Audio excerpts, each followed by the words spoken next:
today is one of the least mentioned Bond number 9 fragrances. And it is relevant because summer's coming up, so I figured why not review a summer niche fragrance. So if we're talking about beach scents, fragrances that smell like the beach, fragrances that smell like suntan lotion, fragrances that make you feel vibrant and happy because you're thinking of sunshine.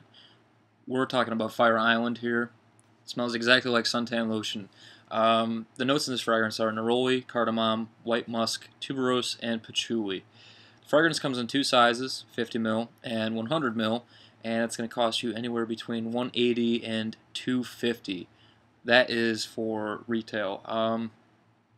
If you get the fragrance from like Fragrance Net, you can get the 50 ml for like $100. I would go that route if I were you, as I honestly don't think this fragrance is worth that kind of dough. It's very linear, very one-dimensional. What you smell from the top is almost what you're gonna get from the bottom throughout the whole life of the fragrance, and it's nothing groundbreaking. So, what this fragrance smells like to me, I'll get to that in a minute. First, let's talk about the presentation. This is what it's going to come in for the box. Fire Island. All the Bond boxes, other than color, are the same. I do like the boxes. And here's the bottle. Before I show you the bottle, this is actually probably, most likely, my favorite Bond bottle. It's not by any means my favorite Bond juice, but I do love the colors that they use for the bottle. So, that being said, here's the bottle. This is the 1.7 ounce. I absolutely love the color. And you're going to get all the information on the bottom, etc., so on and so forth. Sprayers are sometimes a pain in the butt. Depends. Some of them dribble, some of them don't. My Brooklyn bottle does dribble. This one does not. So anywho, Fire Island. This fragrance, for me, smells like suntan lotion, copper tone. Okay? There's absolutely zero sweetness in this fragrance, but you do get white floral throughout. The tuberose peeks its head out, and to me, it's the most dominating note in the fragrance. Neroli, the cardamom, forget about it. I don't get any of it. What I get is tuberose, which is very much a fleshy, animalic sort of floral note to me. Almost can come off kind of pissy. Not in this fragrance, it doesn't. Though I will say this, when I first tried Fire Island, when I was first trying out the Bonds way back 3 years ago, it was my first niche house that I checked out. And Fire Island, I ordered 5 samples from Bond directly. You can get 5 samples for $15 at the time. I'm not sure what it would cost you now.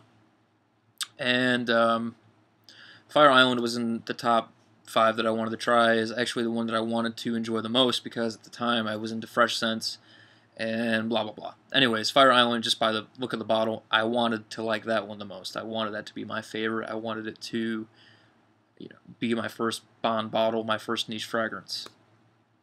Unfortunately, when I first tried it, I hated it. Hated. I mean hate.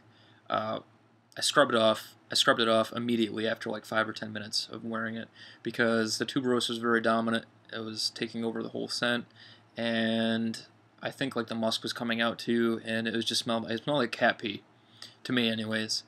Here we are years later. I picked up a bottle. I really do enjoy it. It's nothing groundbreaking, but it is a very enjoyable fragrance, a fun fragrance, uplifting. It does get me compliments from time to time, though it's nothing, like I said, groundbreaking. It's not anything extravagant. It's more or less, why do you smell like tanning lotion? You smell good, or you smell like the beach, sort of stuff. It's nothing like, oh my god, you smell so sexy. None of that kind of stuff, but, pleasant. I smell pleasant. Now, the versatility with this fragrance is zilch. You can wear what you want when you want, because I certainly do. I wear, like I've told you many times before, I wear Musk Ravager in the summer heat, I wear Tuscan Leather in the summer heat, Tobacco Vanille, etc., so on and so forth. I would do whatever I want with this fragrance as well. But, even I, feel like I'm out of place when I use this in the colder months. It just simply smells like suntan lotion. Not going to get much more out of it. You know, the tuberose is dominating on my skin. It's more or less a tuberose-based fragrance, if you ask me, with suntan lotion vibe. But it's just not versatile, and it's not something that I want to have on all day long. So this is going to bring me to my next point. For the price of this fragrance, there are several others that smell very, very similar, okay?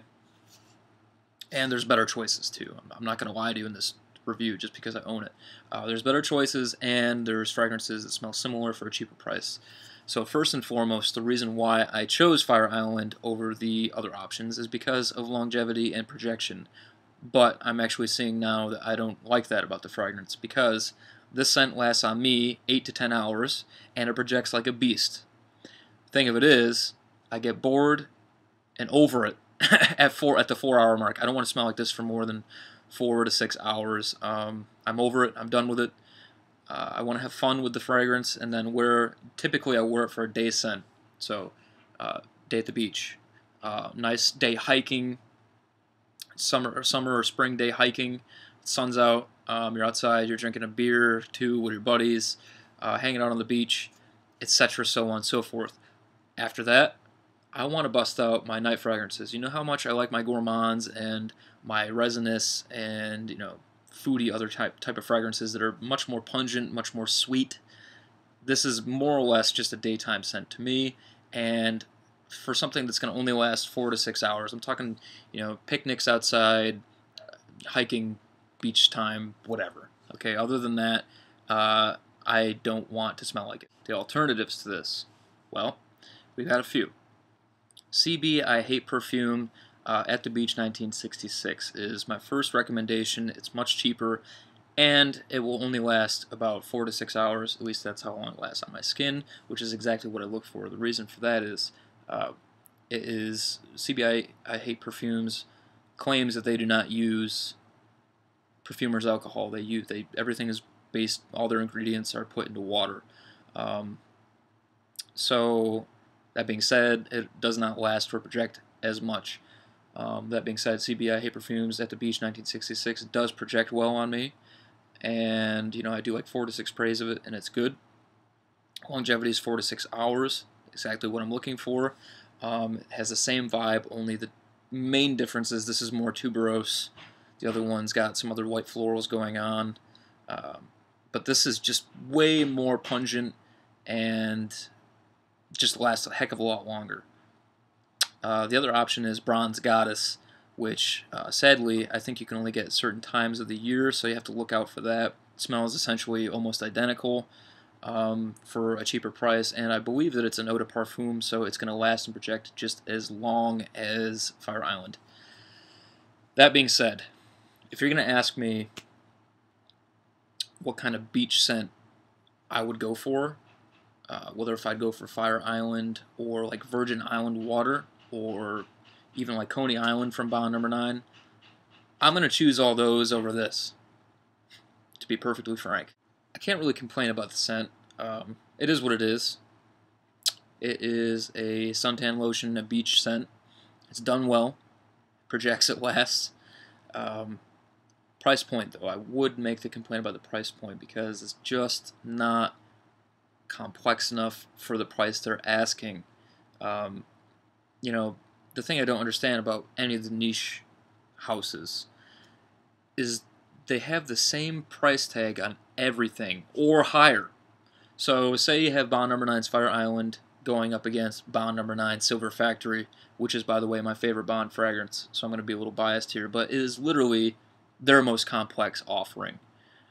Silver Factory, to me, is worth the $280 that they ask for. This is not. You can't even hold the two against each other. How do you come up with the prices is my question, I guess. So, to me, something is blatantly more complex than something else. They're like what they did with the I Love New York line that they did. It's much cheaper. You can get them for like $100 or whatever. They should do that with their less versatile fragrances as well, such as Fire Island, even Coney Island, because they're not something you as a consumer are going to pick up more than a couple months out of the year, if you ask me anyways. So I don't really understand that. I feel as though for what you're getting, it should be a much cheaper price. So for the overall rating for this fragrance, I give it a 7 out of 10. How did I come up with that number? Okay, projection's there, longevity's there, smells good, it's unisex completely, but the price is too high for what it is, and it's simply not versatile. So that being said, it's just not really up my alley as far as something that I'd want to wear all the time. I literally would wear it, I don't know, like I said, basically for all the times that I had mentioned at the beginning of the video, beach, hiking, etc. But overall, I'd always grab for Virgin Island water or even Coney Island over this for the most part. I do enjoy this fragrance. I'm not going to say I don't, but it's just not as good as some of the other ones you could come up with. But like I said, if you're looking for this kind of fragrance that lasts and projects like a beast, this does it. I'm not going to knock it for, lasting and projecting. But for me personally, CBI, I hate perfumes. At the Beach 1966 simply does it better for me because it doesn't last as much, which is what I'm looking for. Typically the exact opposite of what us reviewers or consumers want out of a fragrance, but for this particular kind of scent, that's what I want. So overall, 7 out of 10. A very decent fragrance from the House of Bond. Other than that, check out the other ones that I had mentioned, and I'll talk to you all soon.